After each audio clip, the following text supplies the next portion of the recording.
But the point is, understanding your expenses is paramount to retirement success.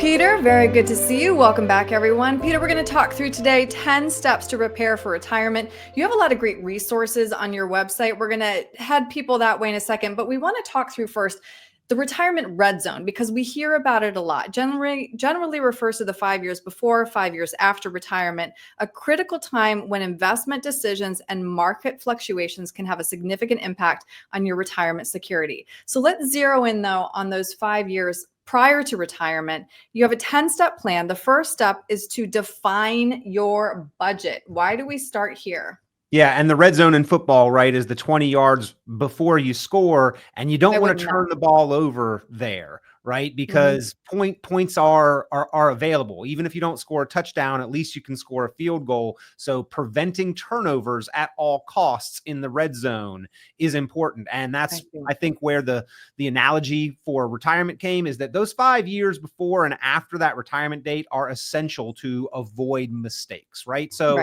as we're planning for retirement, number one, defining your budget. And nobody likes the word budget. It's like a 6-letter cuss word, right? Is that nobody wants to limit themselves in what they're spending and have to tell themselves no. But the point is, understanding your expenses is paramount to retirement success. And a lot of my clients, however you want to qualify it, they're lucky, they're hardworking, they're blessed enough, they earn a comfortable kind of income. So they don't pay as much attention to their spending and their expenses. But for that same description of person, the change in income is that much more substantial the day after they retire. And generally the lifestyle they're accustomed to is that much more expensive. So we really need to define that so that we have a target to aim for, to recreate financial confidence the day, the year, the decade after retirement. I see. Step number 9, define your sources of guaranteed income. Right. So not everybody has both of them available, but Social Security, pension, and some people, some households, married couples have 2 Social Securities. Some are lucky enough to have multiple pensions. Wherever those sources of guaranteed income are that you theoretically do not need to worry about whether or not they're going to be there until at least the day that you are gone, those need to be defined and identified so that you know where those paychecks, where that income is going to come from. And so when you know what you're spending and you know what your income will be, that brings us to number 8, which is define your income gap. Yeah, now we're starting to do some math, right? So we've defined our expenses. We sort of have a ballpark figure for our average monthly spending. And then we can look at those sources of guaranteed income, the Social Securities, the pensions, and subtract those out. Now, over time, what we will see is that there is likely a growing gap. We want to know day one if there is any gap there. Do the pensions and the Social Security, add those together, do they account for the spending that we have been accustomed to? Most people, it is not. There is going to be some amount of gap there. That's what your personal assets are going to have to fill for you. But in order to have lasting financial confidence, we need to also make sure that we are inflation adjusting that number, because even when there is a cost of living adjustment on Social Security or pensions, if that's only 50% of your income need, then only 50% of your spending just got inflation adjusted. And we need to plan for filling that gap through the duration of retirement. Great.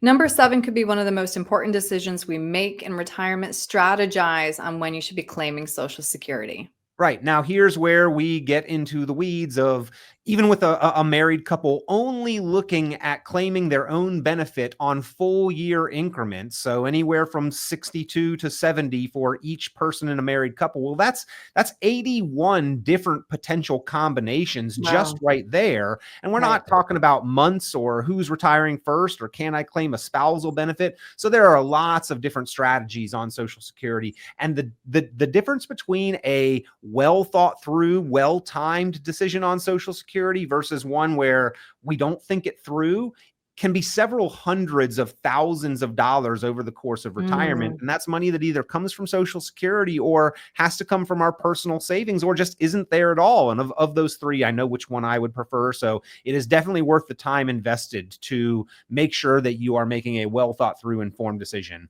on Social Security. Optimize those sources of income, because pensions are the same way. Yeah, so important. Number 6 comes back to the income gap. You need to formulate an income plan.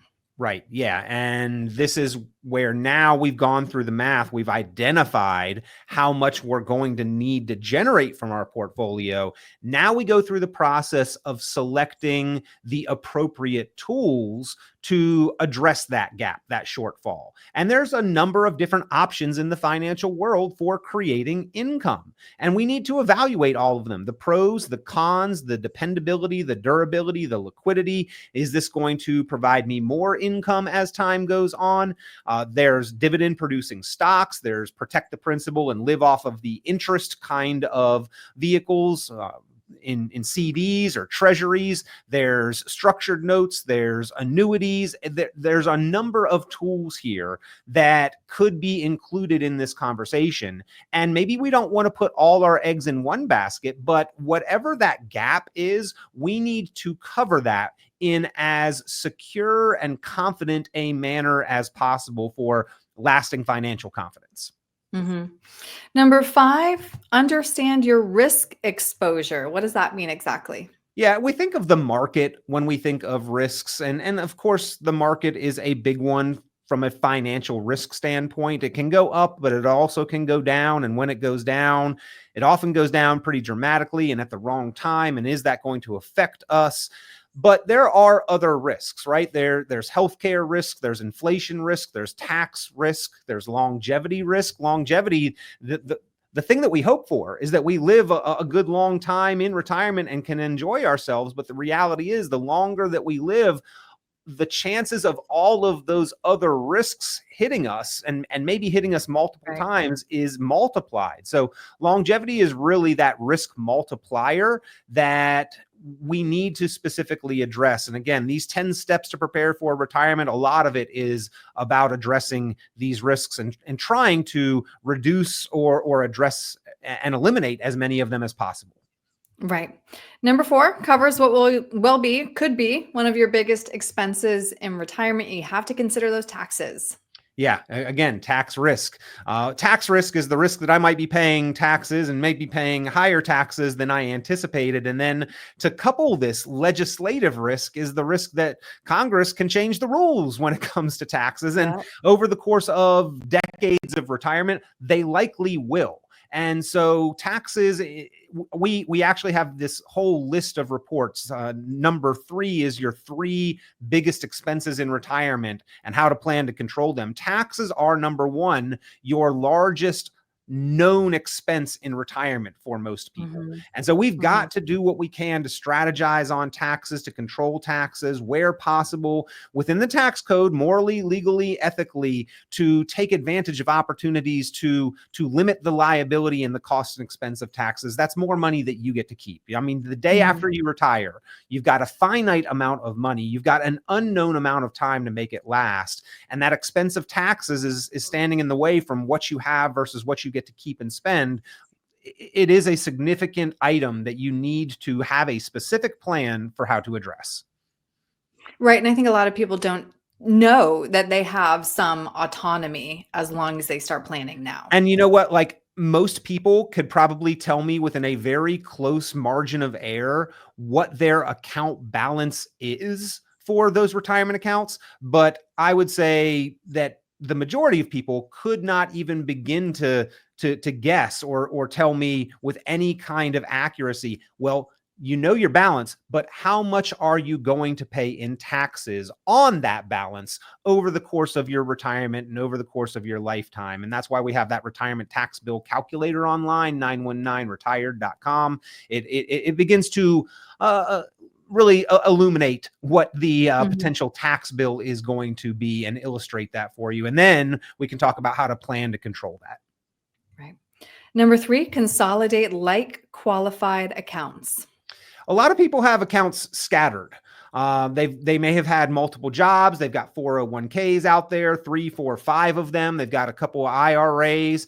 Those can be consolidated. And this does not hurt diversification. In fact, oftentimes there's overlap between accounts, and consolidating accounts helps further diversification across your total financial picture. And it just makes things easier. A little housekeeping is you don't have 5 different statements to keep up with. You've consolidated them down to one. It also makes life much easier once you get to the stage where you're having to deal with RMDs rather than having to calculate them and potentially take them from all or multiple accounts. You can just focus on, here's the one pot of tax deferred money that I need to account for with RMDs, or that I know is, the base that we could begin to do things like Roth conversions on. And you should have a non-qualified bucket, you should have a tax deferred bucket, and you should likely have a Roth tax-free bucket, at least those 3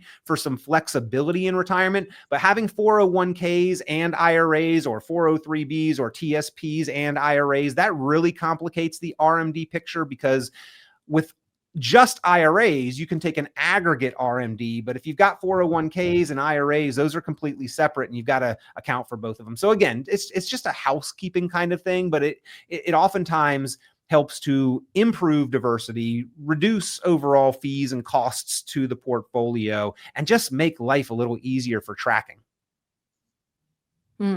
Number 2, consider inflation. Yeah, again, expenses are going to increase over time. If I think back 20 years ago to what I was paying for things, it is not the same as what I am paying for things today. And the same is going to hold true in retirement. Those expenses are going to keep increasing. And it's not just the things that I was paying for 20 years ago. It's how many new expenses have been added to my budget over the past 20 years, a lot of them. So we have to include that. And that is a big oversight I see in a lot of people's plans, is unfortunately, some people are assuming that they're going to be spending the same amount of money 10, 15, 20 years from now as they are today. And that is what their retirement projections are based on. Let's make sure to address that and include an inflation factor into your retirement projections.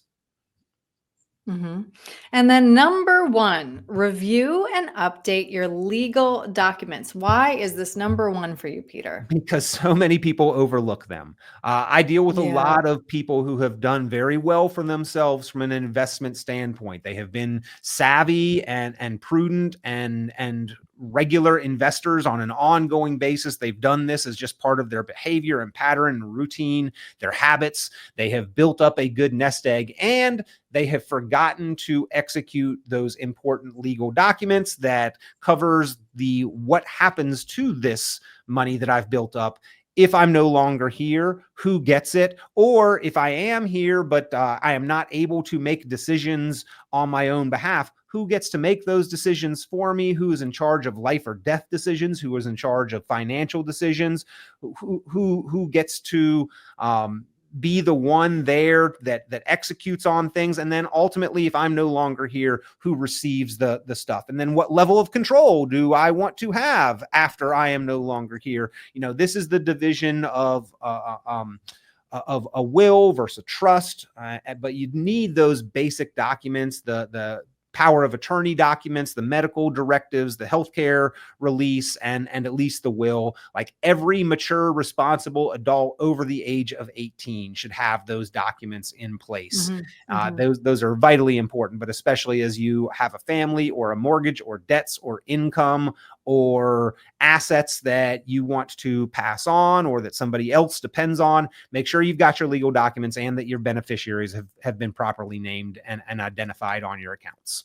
So important and often overlooked. All right. So everybody who is watching, just your friendly reminder that this is a great resource on RichonPlanning.com. So this was 10 steps to prepare for retirement. We are a rocket launch away from doing all the other numbers. But Peter, let's talk everybody through how they can get their own downloadable copy. Yeah, go to RichonPlanning.com. It looks like richonplanning.com is how it's spelled, but it's my last name, RichonPlanning.com. Go to the resources tab and then the downloads, and there is a resource there, the countdown to retirement. It is 10 reports that are similar in nature, but all different subjects. We're going to be covering podcasts on all of the different reports, but that is where you can go and download your own copy of the countdown to retirement. Packed full of information, different topics, different subjects for you to think through before, during, and after retirement. And how else can we get a hold of you, Peter? You can give me a call. I'd love to hear from you.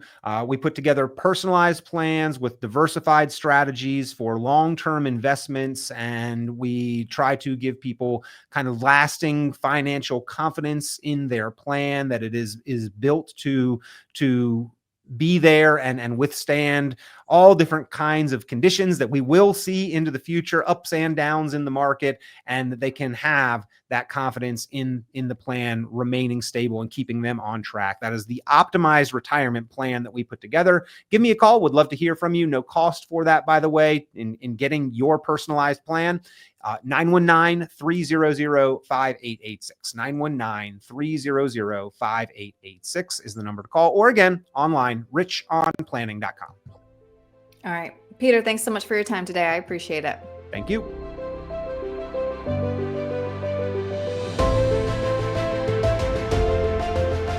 Hey folks, Peter Richon here with Richon Planning. So glad that you are enjoying the podcast, Planning Matters Radio. You know, one of the tools that we've put out there that people really seem to appreciate and really are finding of value is at 919retired.com. It is your retirement tax bill calculator.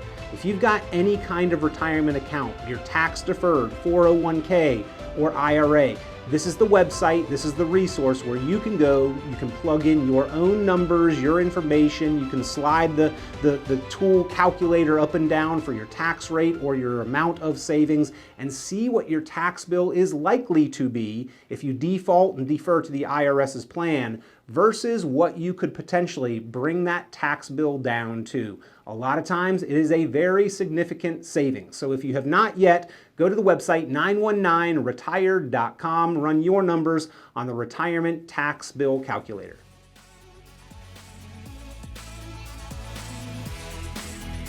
This has been Planning Matters Radio. The content of this radio show is provided for informational purposes only and is not a solicitation or recommendation of any investment strategy. You are encouraged to seek investment, tax, or legal advice from an independent professional advisor. Any investments and/or investment strategies mentioned involve risk, including the possible loss of principal. Advisory services offered through Brookstone Capital Management, a registered investment advisor. Fiduciary duty extends solely to investment advisory advice and does not extend to other activities such as insurance or broker-dealer services. Advisory clients are charged a quarterly fee for assets under management, while insurance products pay a commission, which may result in a conflict of interest regarding compensation.